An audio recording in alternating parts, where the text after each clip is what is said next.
All right, ladies and gentlemen, welcome in to Soul of the Skull. We've got Sam Z, Matt, and myself here today.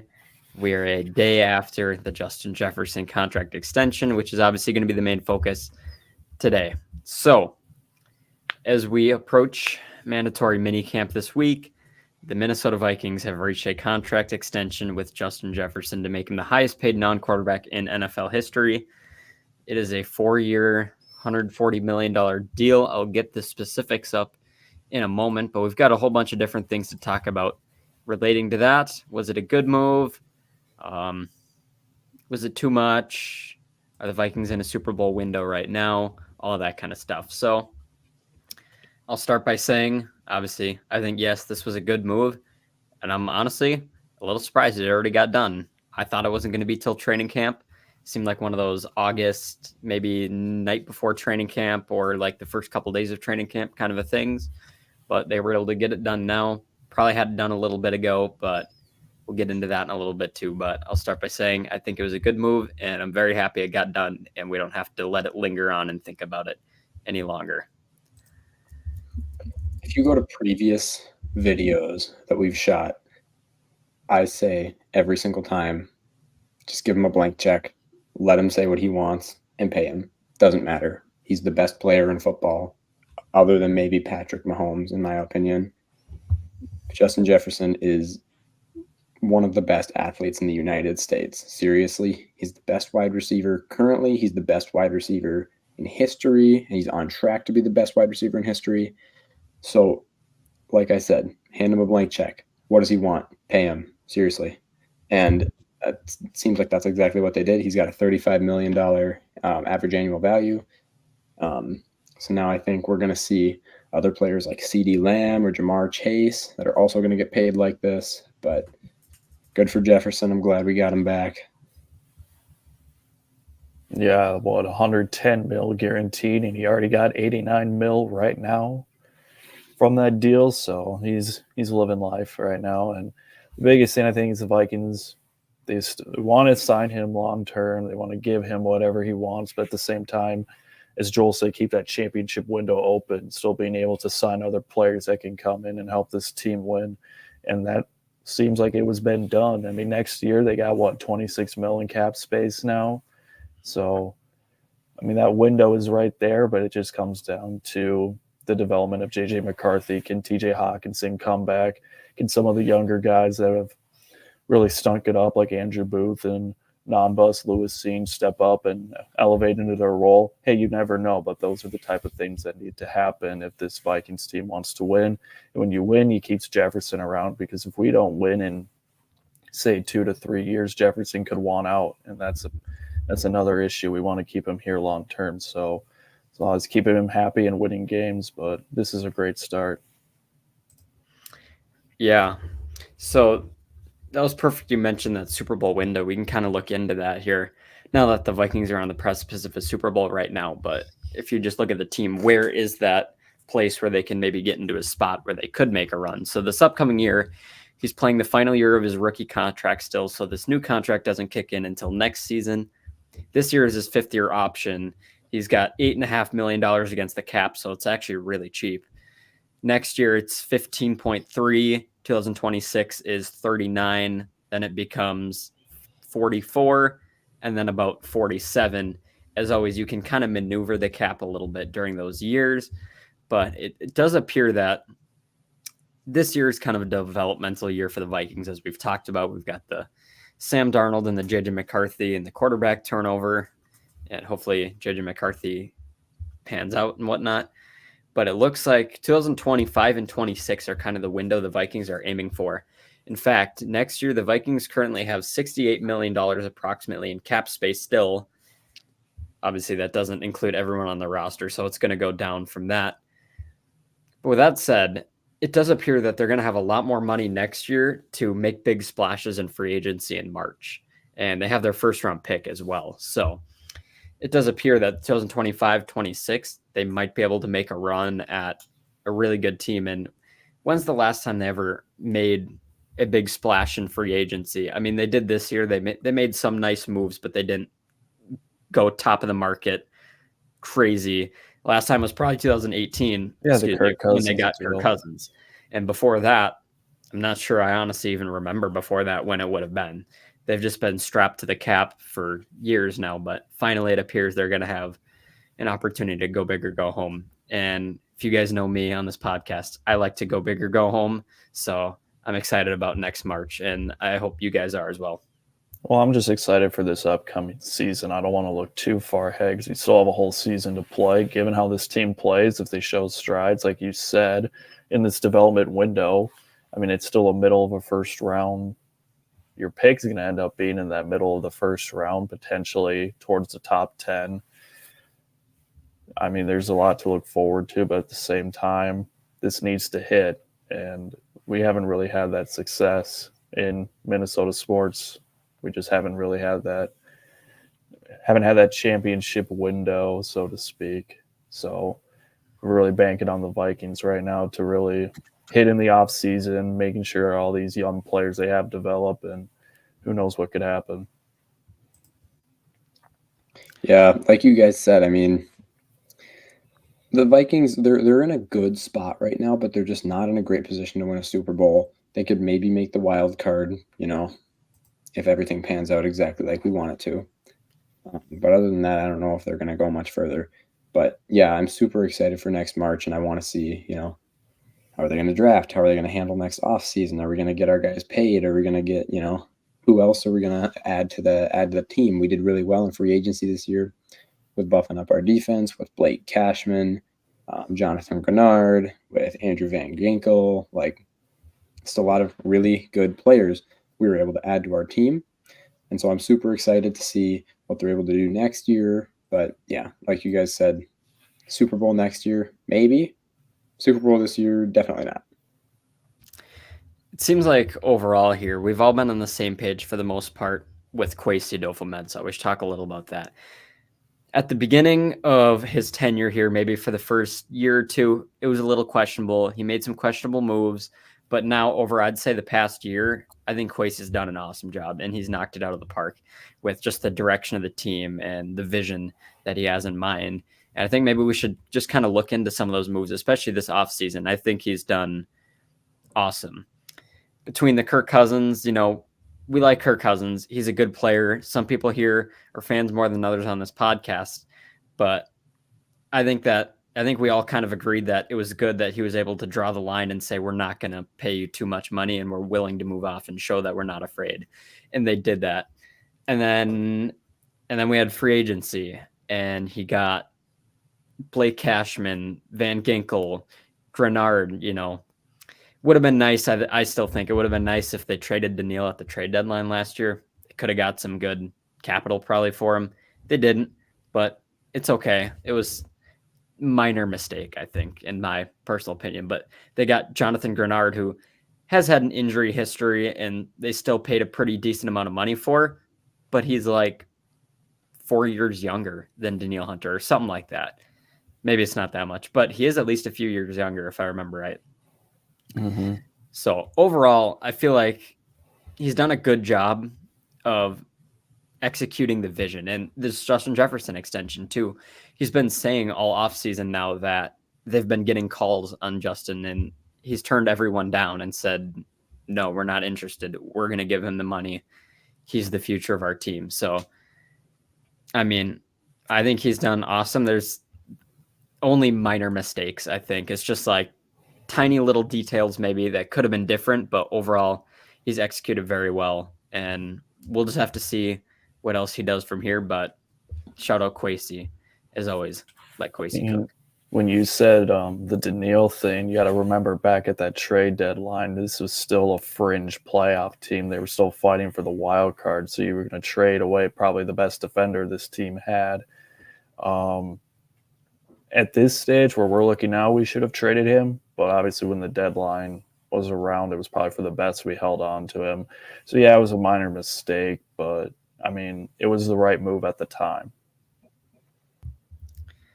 That's fair. The one rebuttal I will say I have to that is I think Kwesi, I think he's really done a good job of understanding that sometimes I think the Vikings fans over the years now, I've tended to have a frustration about just making the playoffs and getting bounced right away.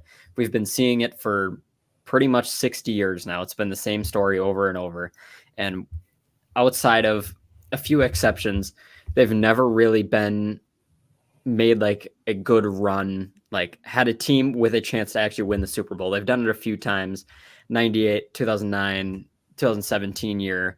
But outside of that, they haven't really been close. And I think Kwesi has understood that and said, I want to do what it takes to bring a championship here, even if it means making questionable moves or those kind of things. So I still think that the ownership is kind of what wanted him to hang on to Daniil. But I think if it was up to Kwesi alone, I think he would have been willing to do that because he understood they were a fringe playoff team, but he didn't want to see a fringe playoff team. He wanted to see a championship and build steps toward a championship. So I understand your point, and I think if anything, I think that'd be more on the owners than on Kwesi in keeping Daniil. But again, that's just kind of a minor thing, that an alternate world that never happened.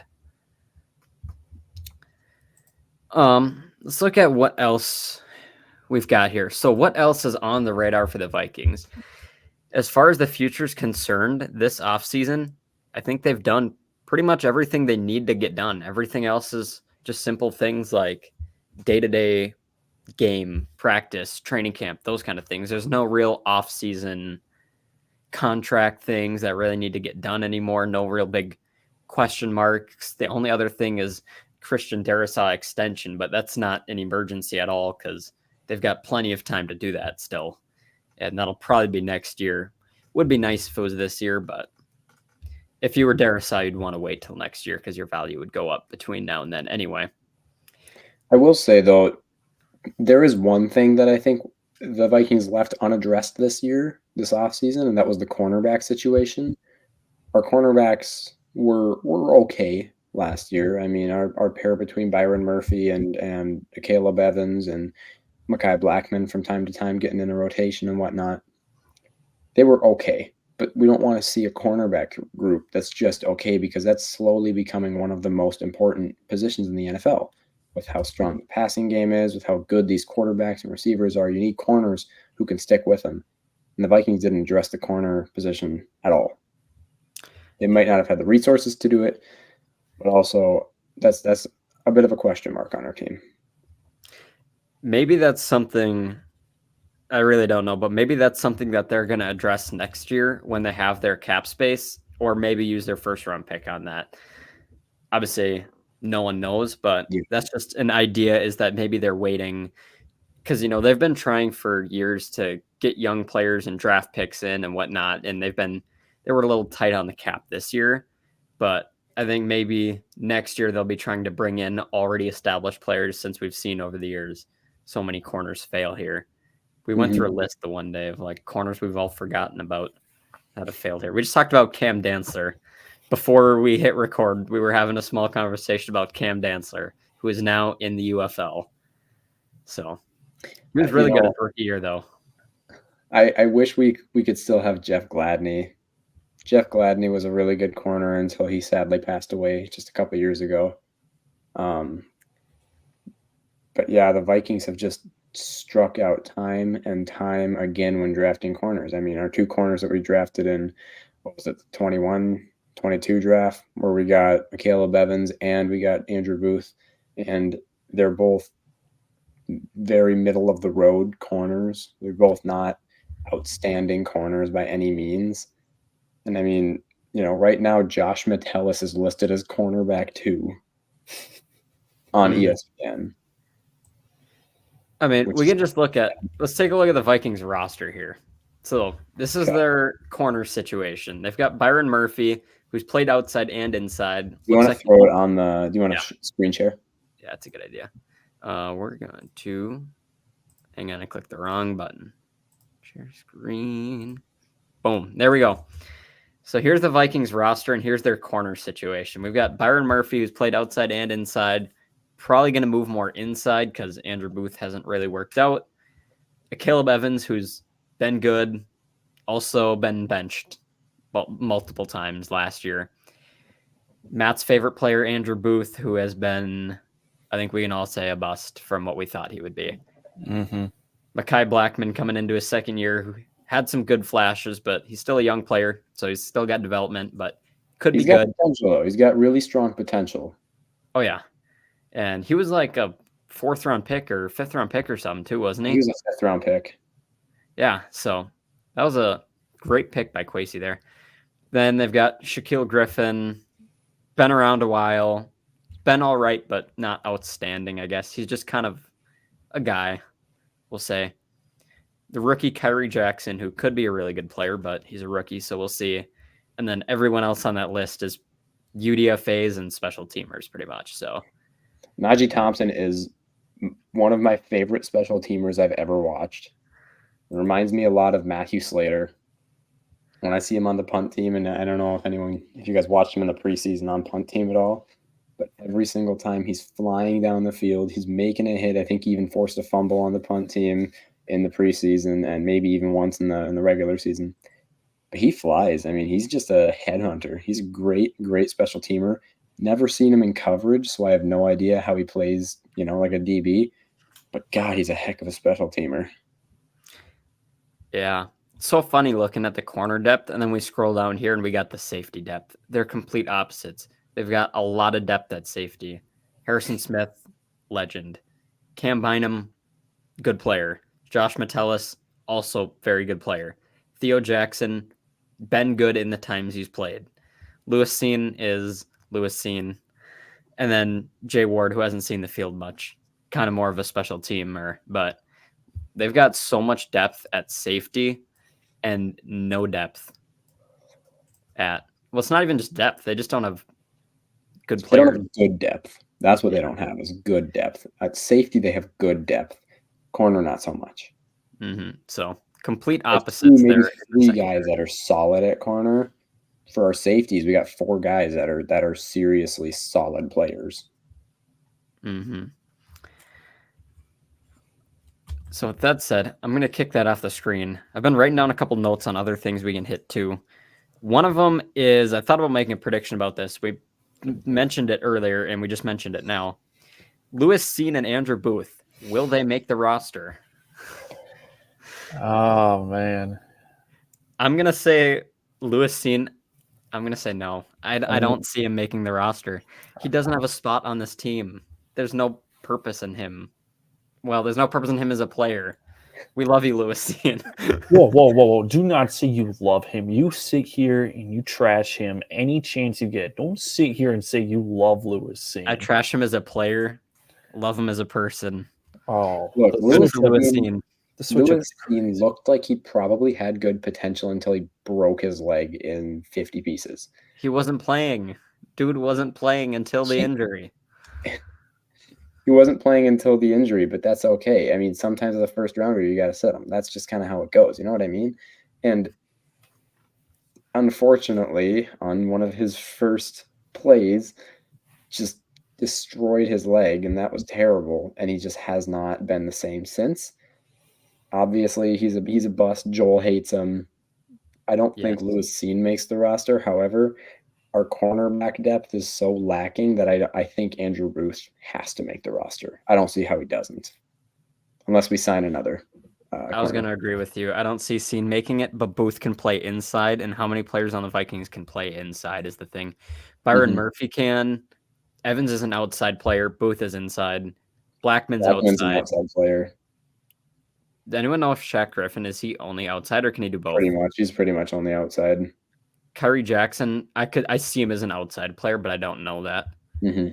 And everyone else is special teamers. So because of the lack of depth is the only reason I see Booth making the roster, but I don't see Cine because there's no spot for him on the team. But what do you think, Matt? Any opinion on that? I think realistically one of the two is going to make it. I couldn't tell you which one. I think Booth would end up making it and Cine would not, but I've seen crazier things. I think the best case scenario, both don't make it, but realistically, one of them's going to make it. Well, I wouldn't even say that's a best case scenario because then we lose a quality corner. We've all seen it. I'm a Clemson guy, and I've seen Andrew Booth play. He hasn't panned out. And we've also said that when he goes to his next team, he's going to pop off. That's true, but We also already know that. corner I depth. guess Get another you're corner. correct. You're correct in terms of the quote-unquote quality. Mhm. But I feel like we can – there's got to be better out there. We trade him for Cooper DeJean. Impossible. We're not going to get him. I don't know why, but Andrew Booth just gives me very strong Eagles vibes. I feel that. Any I see corner that gives too. me Eagles vibes. Nate Wiggins, the Eagles. Nate Wiggins was such an drafted Eagles him. vibe. That guy is an Eagles guy. You can just tell. He's a dirty corner. Boys, He's really good, but he's a dirty corner. We've got some breaking non-Vikings news that we'll just bring up. Ooh. I don't know if you guys have seen this yet. Christian McCaffrey has received a 2-year extension with the Niners that averages $19 million per season. That's it? Yeah, $19 million. So that'd be 2 years, 38 total, 19 per year. He signed a big contract once he went to San Francisco, right? He wasn't still on the whole offense. I can't believe they're only paying him $19 a year. We're gonna look up the highest paid running backs in the NFL. Who are they?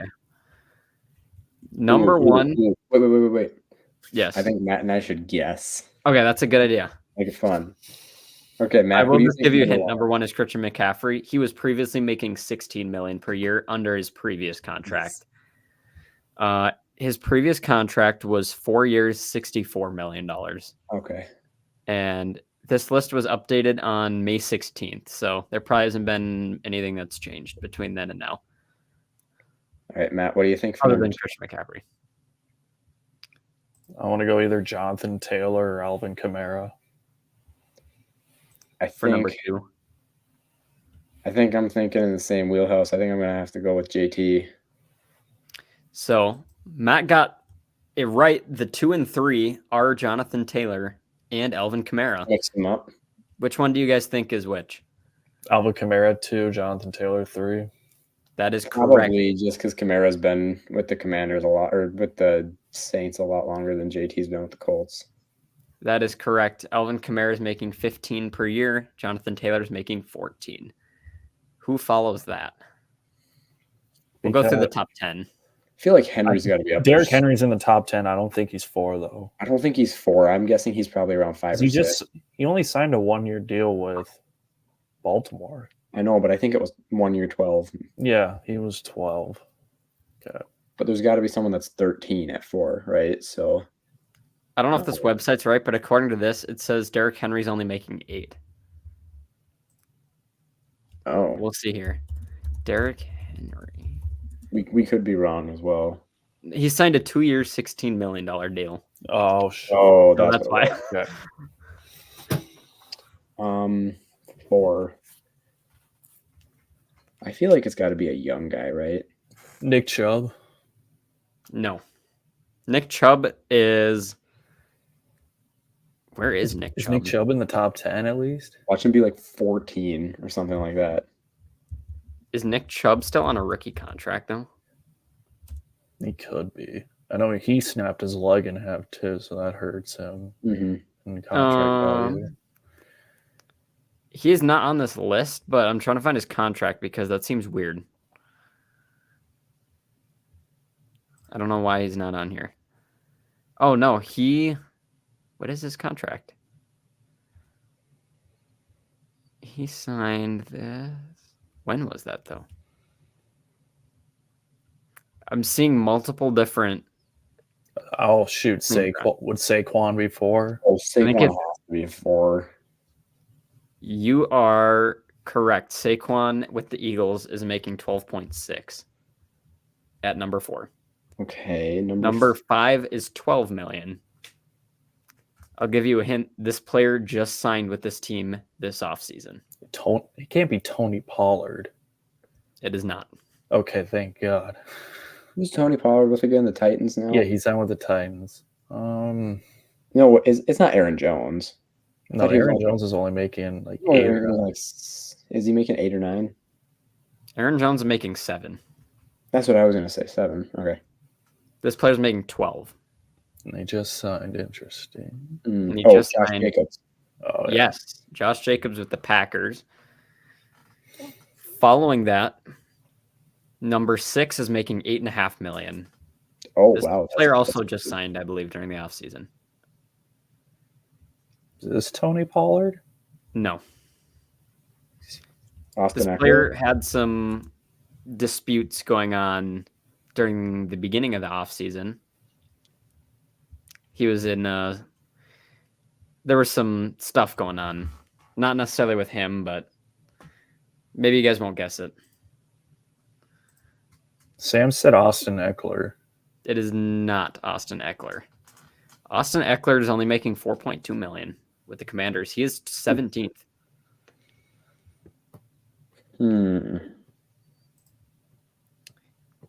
This player played with Jamar Chase, but doesn't Joe anymore. Mixon. Oh, Yes, it is Joe Mixon. Joe Mixon. Joe Mixon with the Texans. How did I forget about that? He's making 8.5 with the Texans. We have a tie for 7th place. There's 2 players, and they're both making $8 million. Okay, so Derrick Henry is one of them. And they both just signed over the offseason. Yes, Derrick Henry is one. Derrick Henry, is it Tony Pollard? No. Where the heck is Tony Pollard? This player also just signed in the offseason. So it's not Eckler. This player went from a division rival to another division rival. So it's not Saquon Barkley. He was another one that did that. This isn't Aaron Jones because he's 7. It is not Aaron Jones. So we already got Aaron Jones. We've already said Saquon. Who else moved from division rival to division rival? Did the Broncos pick up a running back? This player, I believe, was a 2nd-round pick, if I remember. I'm going to look it up, though. Hold on. I might be thinking of a different.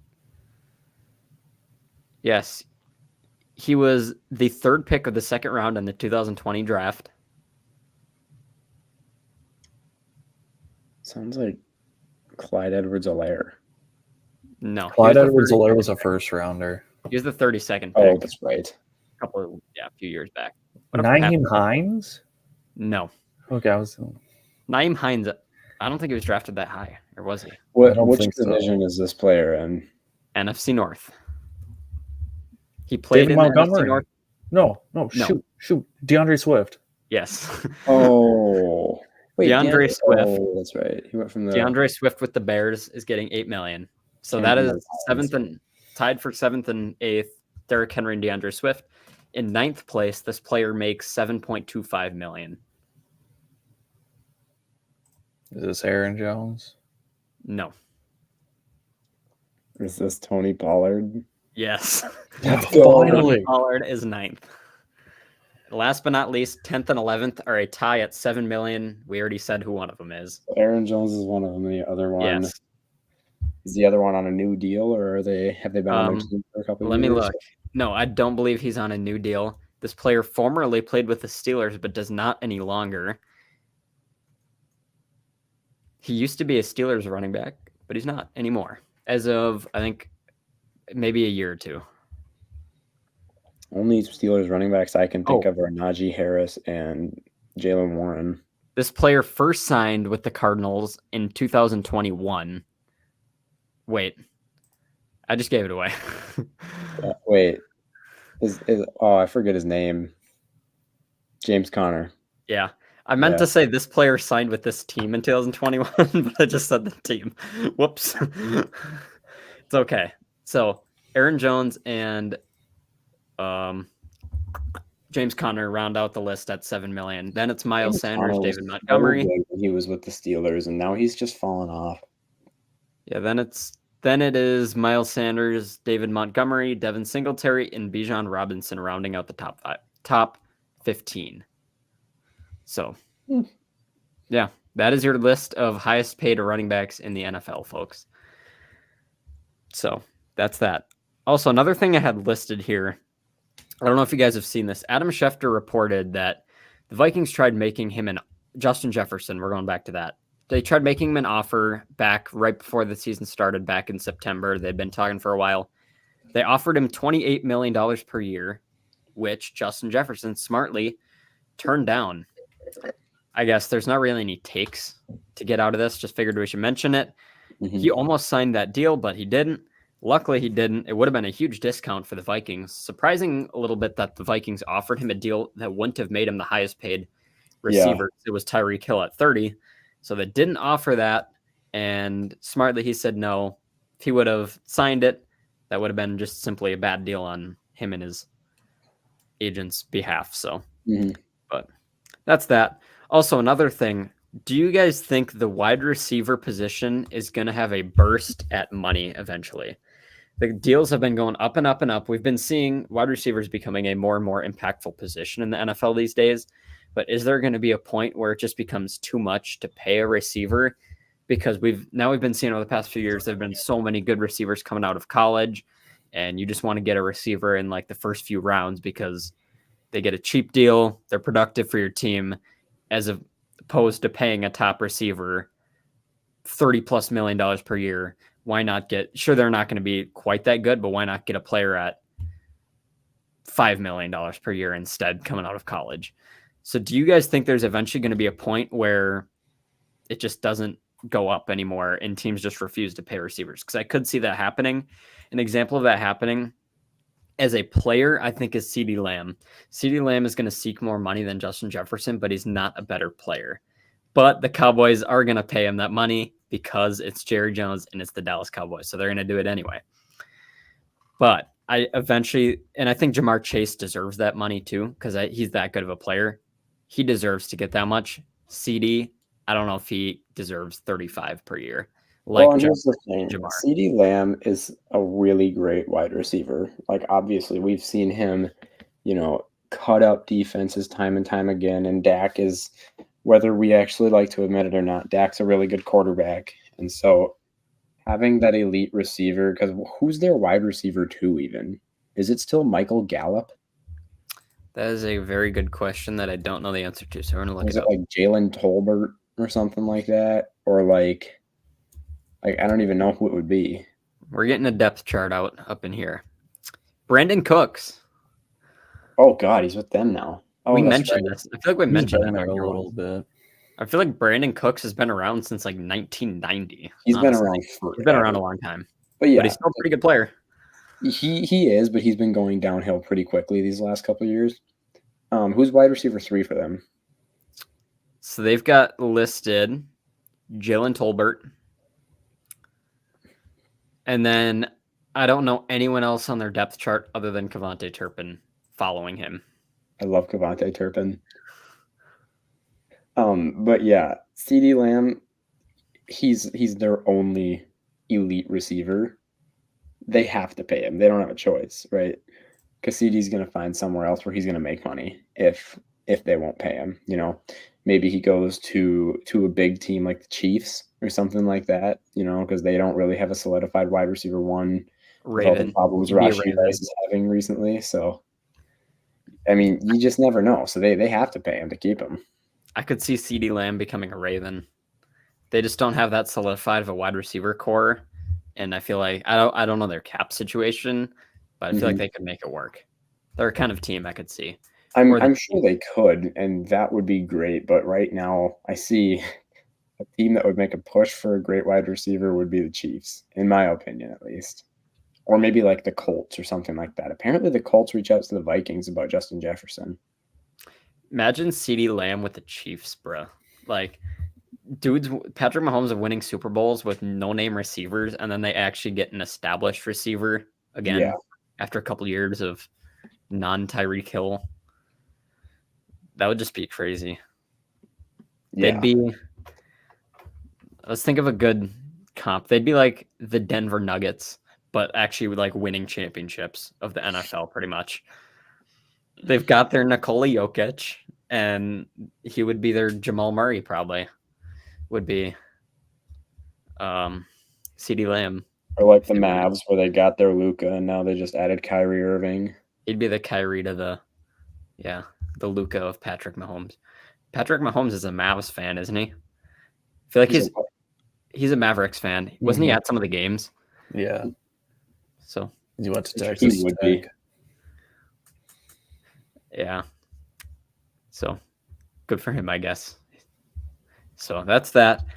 Let me think if there are any other specific notes I had written down. Do you guys think that quarterback is going to eventually have a spot where it reaches an exploding bubble too? Eventually, I mean, the cap keeps going up and up and up, but teams are continuing to be willing to pay players more and more and more. The only exception is like Patrick Mahomes, because no matter how much you pay him, they're still going to win because he's Patrick Mahomes. He's a cheat code to the game of football. Mm-hmm. With every other player, you need a supporting cast. And when you're paying your player $45+ million, you don't have enough money to go around. So you're stuck with a bunch of no-name guys. Mm-hmm. Which is, I in my opinion, that's a selfish thing for a quarterback to do. If you actually want to win games, you have to take a bit of a pay cut because otherwise you're not going to have any good receivers. I mean, okay, they have Travis Kelce, who is a really great tight end. And then for receivers, they have Rashee Rice if he doesn't get put in jail this offseason. They got Marquise Brown. They drafted Xavier Worthy. Yeah, so Hollywood Brown and Xavier Worthy are their only solidified receivers right now. Mm-hmm. But last year, you're looking at Marquez Valdez-Scantling as a wide receiver 1, and they won a Super Bowl. Exactly. But so again, it doesn't matter. They improved that position.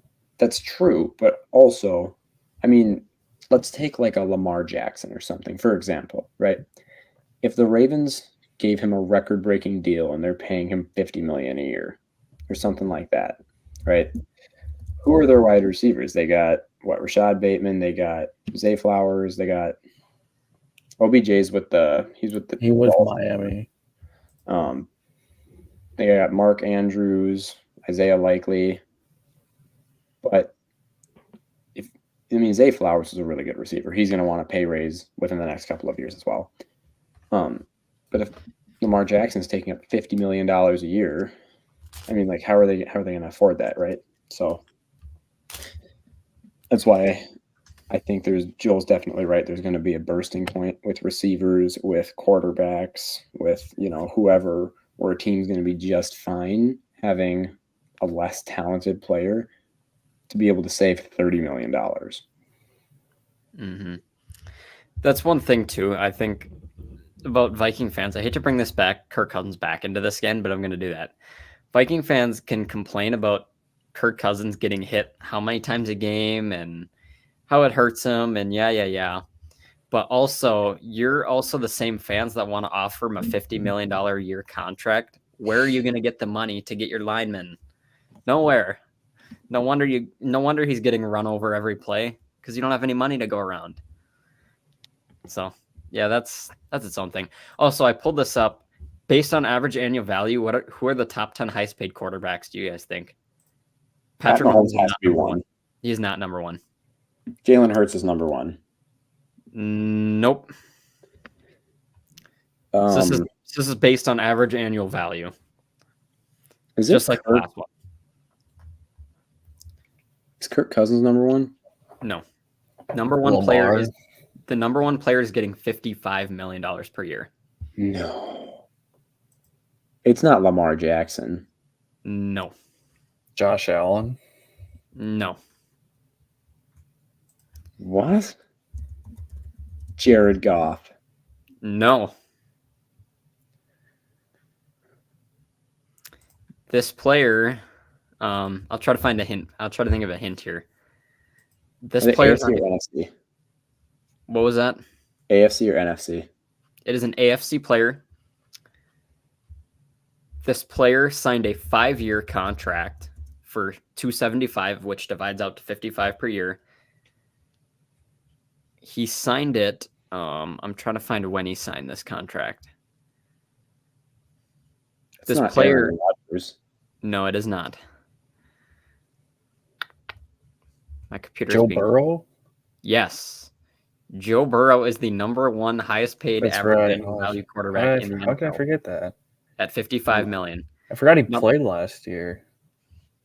Number two, the number 2 player makes $53 million. You guys mentioned this player, but he also mentioned a lot of players. Was it Lamar Jackson? No.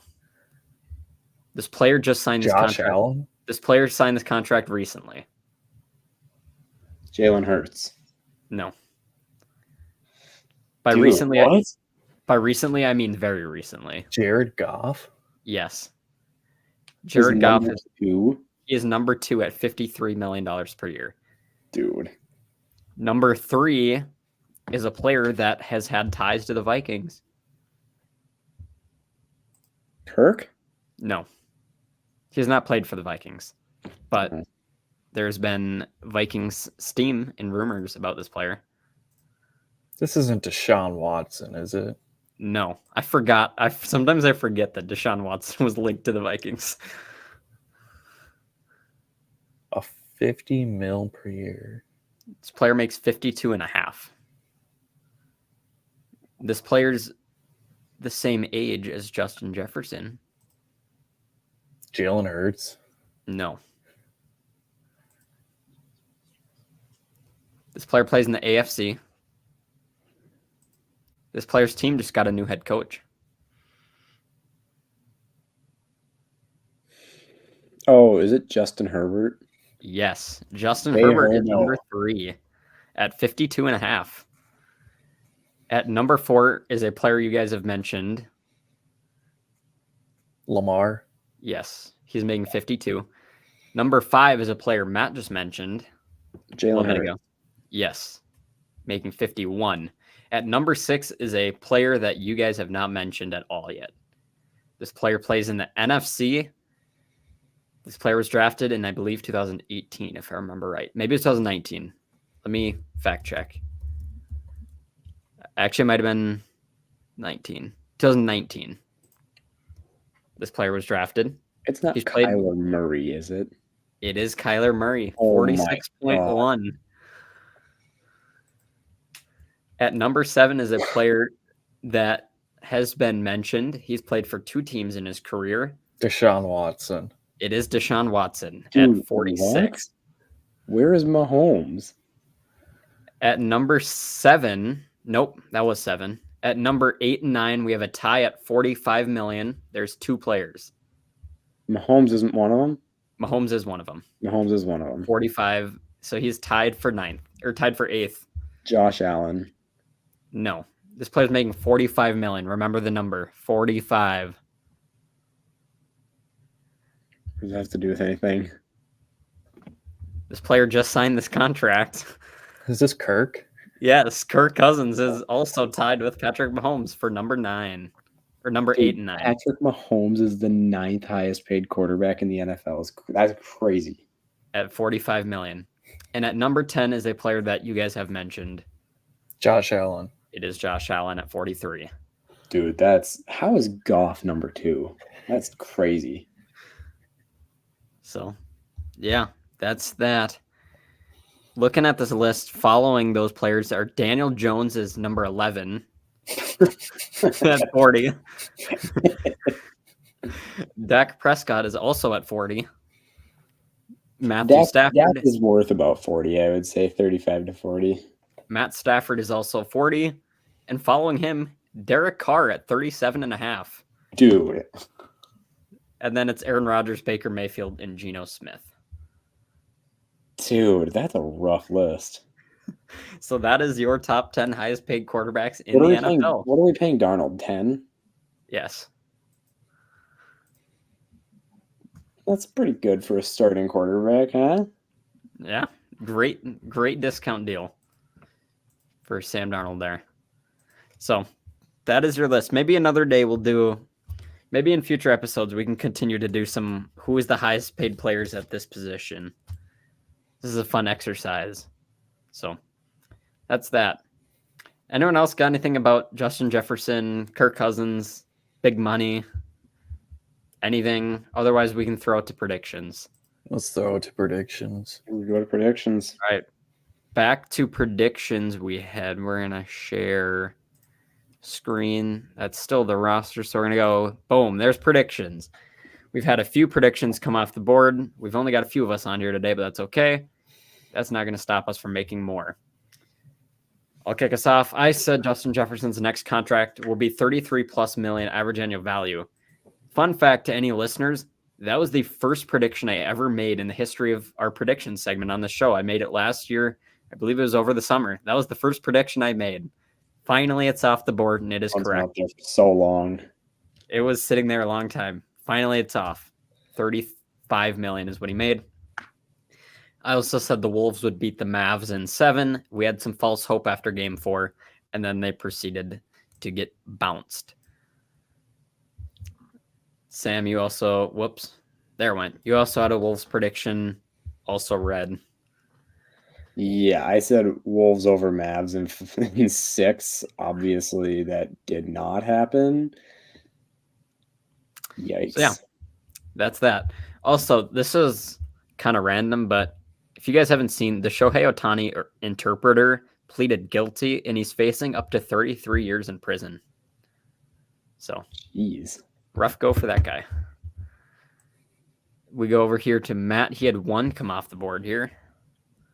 Yeah, I said Dallas would win in 6, and it ended up being 5. Yep.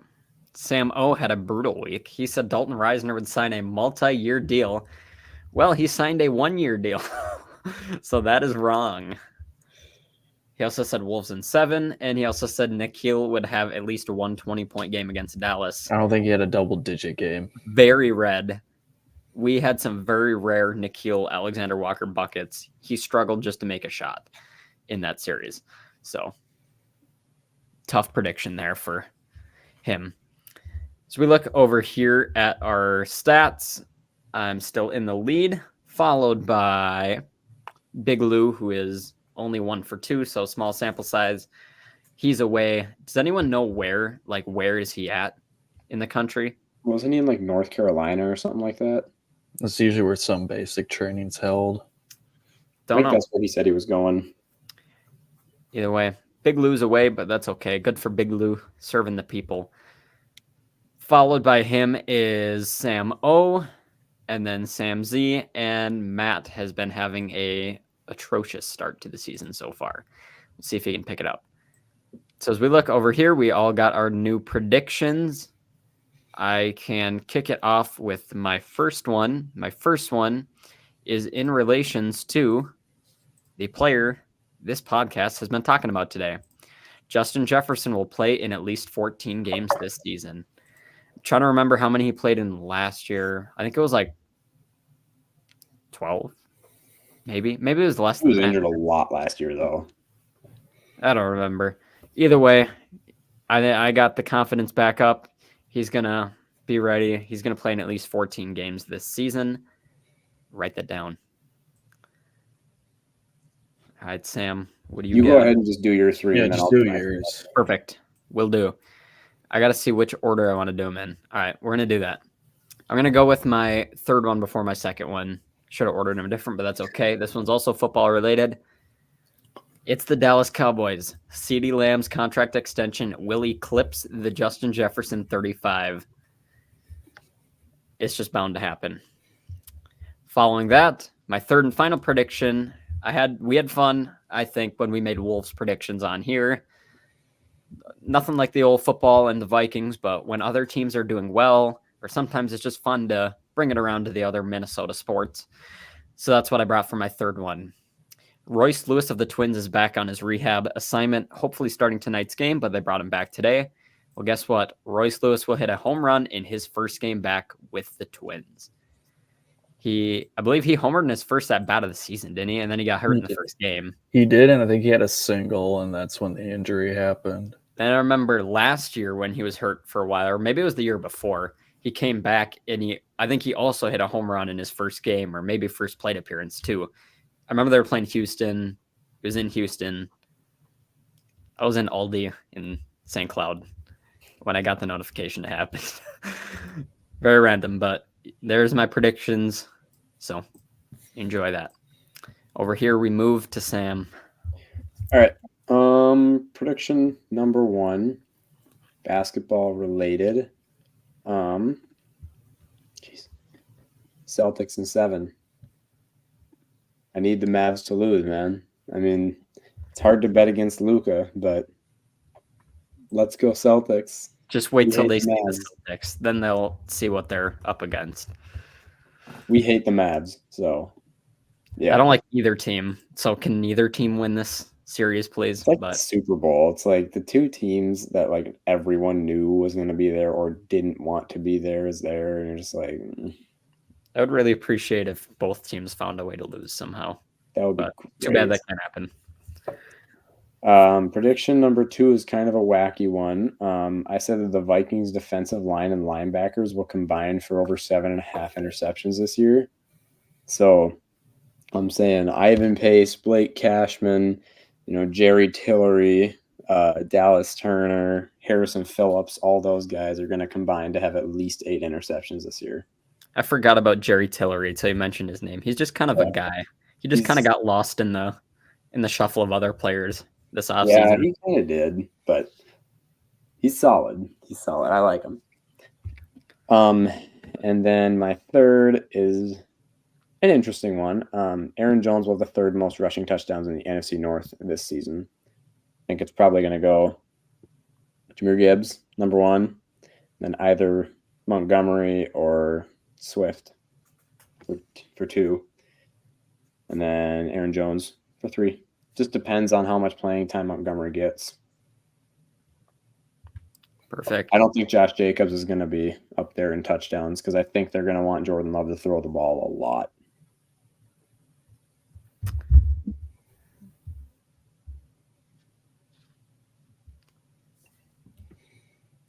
All right. My 3 predictions are a little over the place.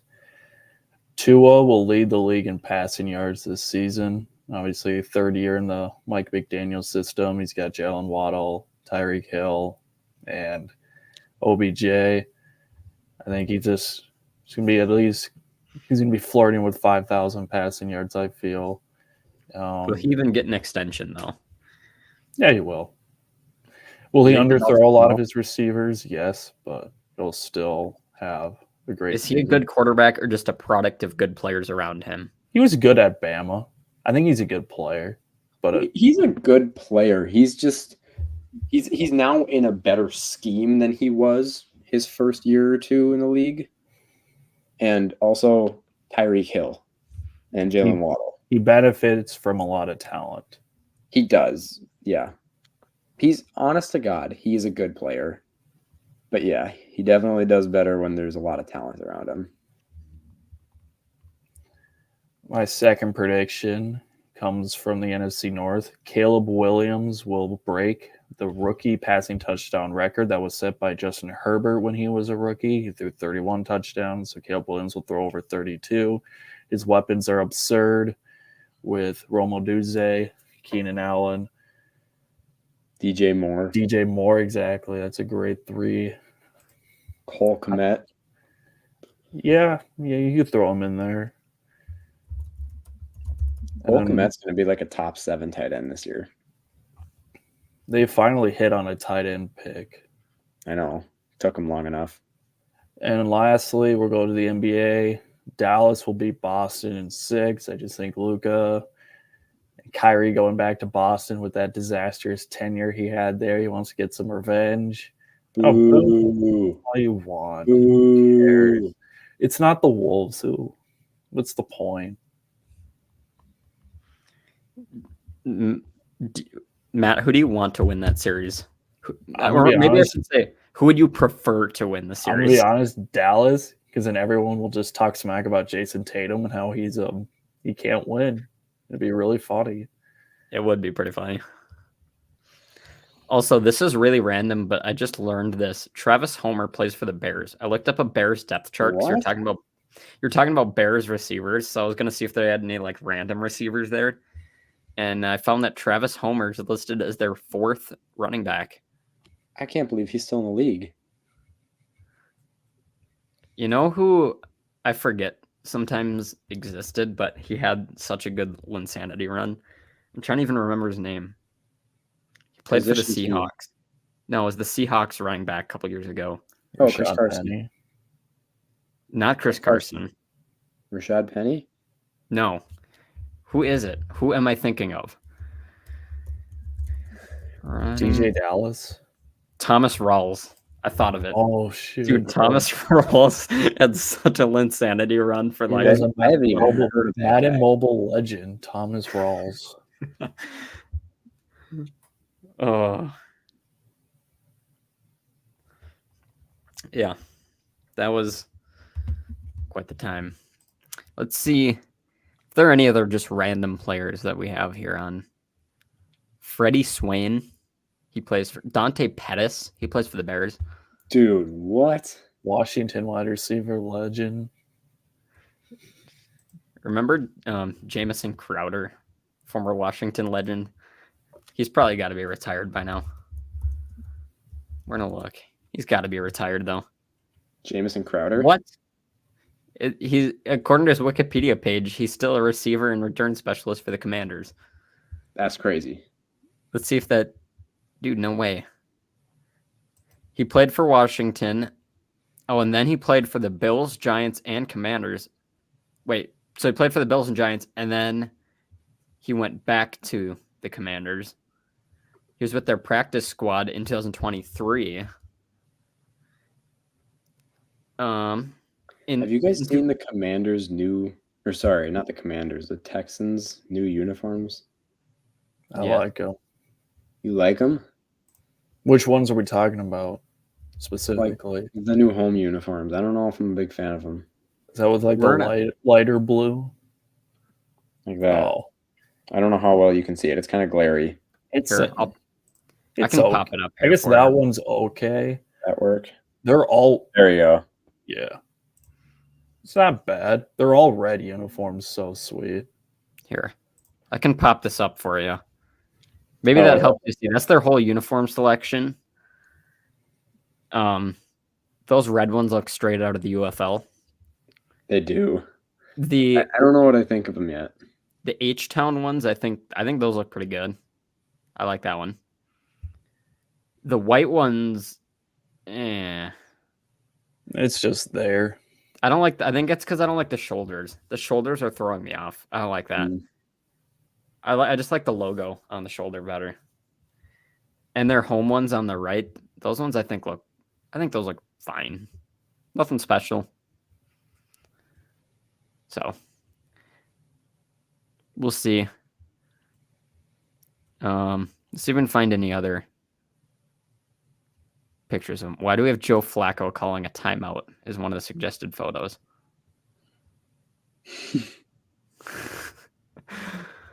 Who knows?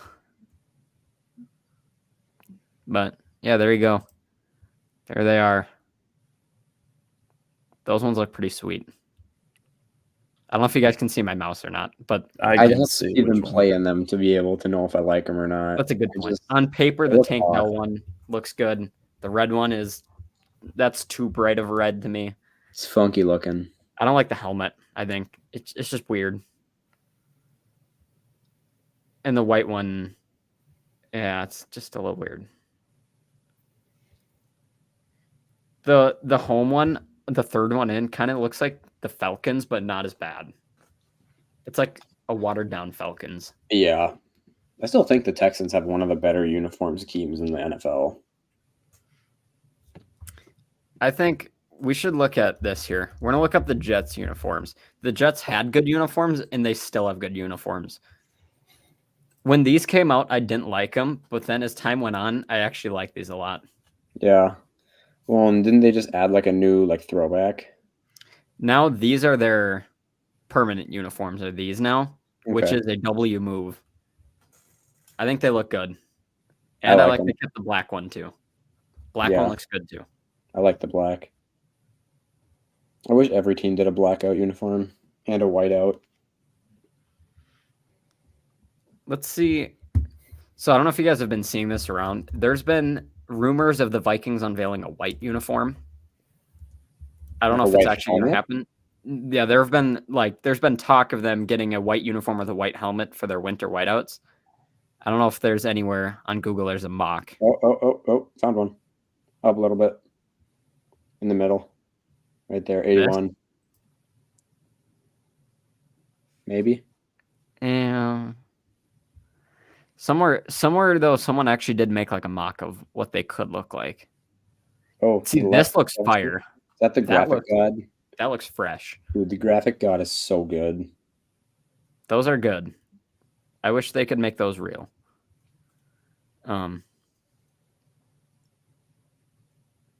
Somewhere there's a picture. I don't have it. It's too bad it's not on Google, but I'll find it on my phone here.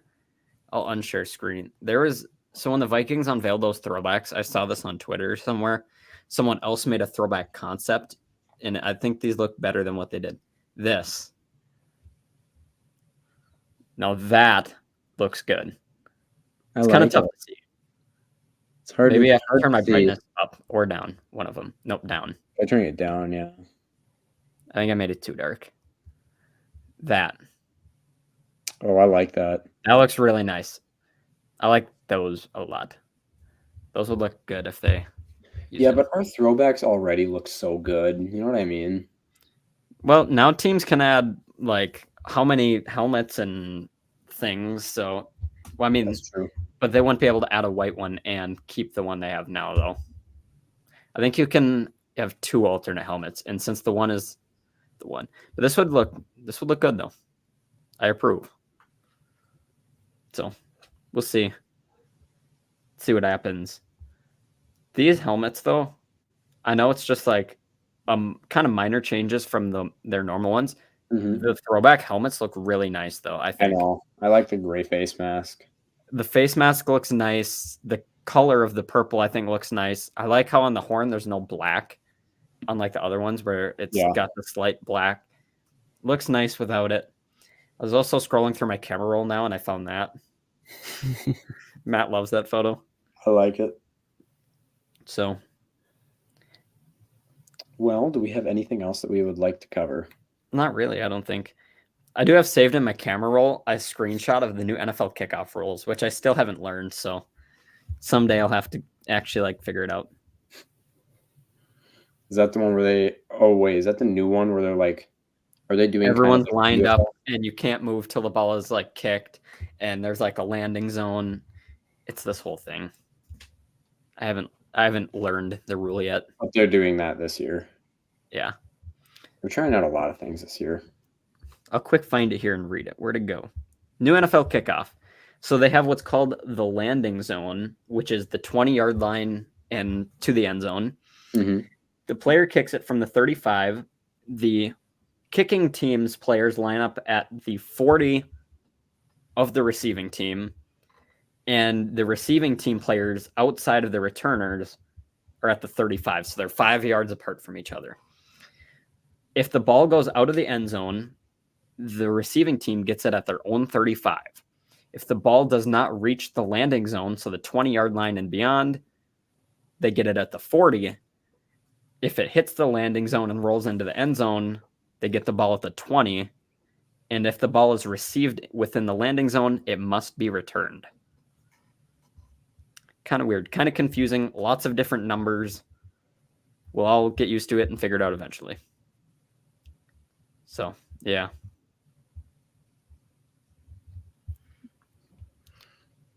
With that said, now I think that probably wraps this up. I haven't eaten lunch yet, so I got to go eat lunch. I'm sure I gotta get you guys done probably too. haven't either. I think I'm eating pulled pork sandwiches from Matt's sister's grad party. We took home some pulled pork, and so I think pretty that's on the menu today. Was yesterday, probably will be again. Otherwise, I think that about concludes this episode. Hopefully, we'll be back next week. We'll see. Maybe major breaking Viking news, but probably not. Christian Darrisaw unexpected extension comes out. Just kidding, probably not. Never know. Something could happen. We'll find something to talk about.